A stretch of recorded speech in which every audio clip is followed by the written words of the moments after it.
2028受难者施江南医师伫鹿港海埔出事，伊是日本时代第2位摕到医学博士的台湾人。不过，伫咧1947年3月11日，施江南被军人带走了后，到今就下落不明。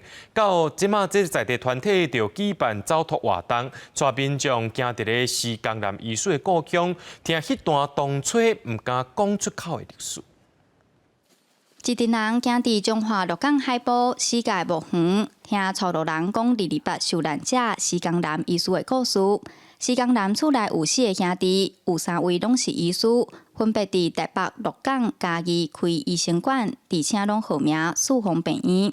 因两个做伙去读台北医学院，转来鹿港开，所以鹿港是上早的。鹿港开了，就是因小弟就去读博士。因小弟博士读转来，就去台北。1947年228事件发生，施江南互人推选做处理委员会的委员，说伫同一年的3月11日，无缘故互军人带走了后，到今下落不明。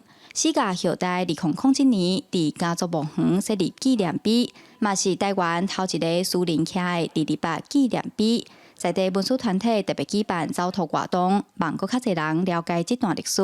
其实咱大家拢会知影228嘛，毋过228伫台北，咱刚知影即件代志啊尔，佮毋知228只是甲鹿港嘛是有关系。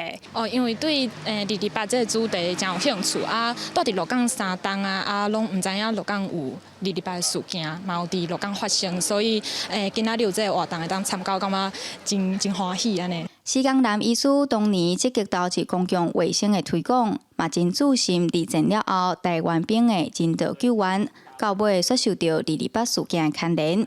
伊伫到今也是官方无法度正式生死的失踪人口。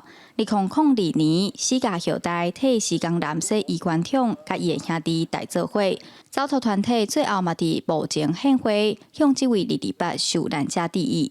记者杨淑晴综合报道。